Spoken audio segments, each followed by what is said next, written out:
Halo semua, Assalamualaikum warahmatullahi wabarakatuh. Nama saya Aulia Ramafara, NIM C241900008. Saya akan menjelaskan mengenai PCR.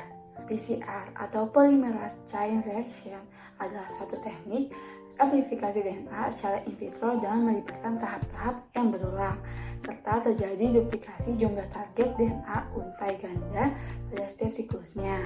Nah, prinsip teknik PCR ini yaitu memperbanyak bagian spesifik dengan enzim DNA polimerase yang diinisiasi oleh pelekatan primer dengan menghubungkan deoksiribonukleotida trifosfat atau DNTP dalam reaksi termal.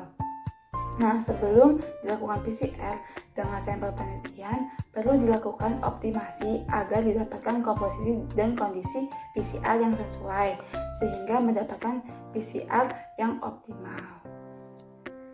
Nah, PCR ini merupakan suatu metode enzimatis dalam biologi molekuler yang bertujuan untuk melipat gandakan secara eksponensial suatu sekuen nukleotida tertentu dengan jumlah lipatan ribuan hingga jutaan salinan secara in vitro. Nah, metode PCR ini biasa digunakan untuk identifikasi organisme melalui DNA, fingerprint, ataupun DNA barcoding. Nah, DNA yang diperlukan dalam proses PCR harus memiliki tingkat kemurnian yang tinggi.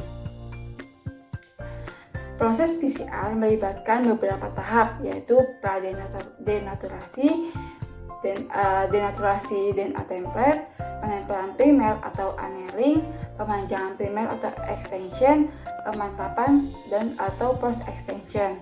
Tahap denaturasi DNA template hingga tahap pemanjangan primer ini merupakan tahap yang berulang atau yang bersiklus. Tahap denaturasi yaitu bisa disebut juga dengan tahap peleburan dan berlangsung pada kisaran 94 hingga 96 derajat Celcius. Tahap ini DNA ganda akan terurai menjadi DNA tunggal. Nah, kalau annealing ini yaitu tahap penempelan terhadap DNA target yang komplementer urutan bahasanya. Kalau elongasi itu tahap pemanjangan. Tahap ini membutuhkan suhu yang sesuai dengan jenis DNA yang digunakan. Siklus ini berulang 25 hingga 35 kali dalam reaksi PCR, di mana membutuhkan waktu sekitar 2 hingga 4 jam tergantung pada panjang DNA yang ingin dikopi. Nah, jika reaksinya efisien, wilayah target dapat berubah dari hanya satu atau beberapa salinan menjadi miliaran.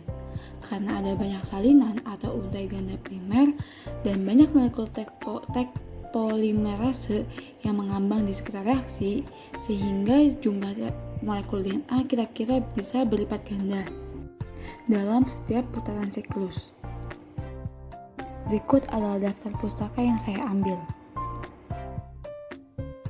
Sekian dari penjelasan mengenai PCR, kurang lebihnya mohon maaf. Wassalamualaikum warahmatullahi wabarakatuh.